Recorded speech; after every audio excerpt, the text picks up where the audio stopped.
I believe it was January 24th of this year, I received a phone call from a sibling of mine in Florida that said, our nephew Stephen just came from the nursing home to visit Mom, and she's unresponsive and has to get to the hospital.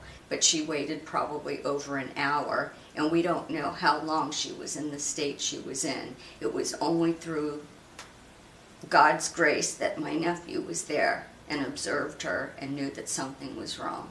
The coroner told me that Mom died from an accidental fall, likely from a standing position, which resulted in a subdermal bilateral hematoma. At that point I was angry, and I knew that that nursing home killed my mother.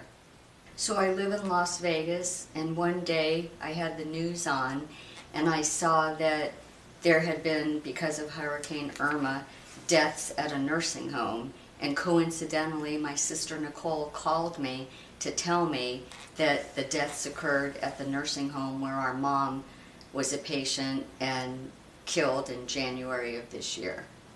And it angered me. I felt grief for the families.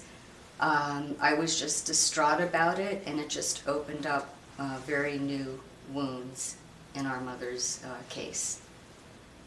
I was disgusted and very sad for the families, because it was a tragedy that was unavoidable. It should have been unavoidable, just like our mom's death, and it's just something that was not acceptable.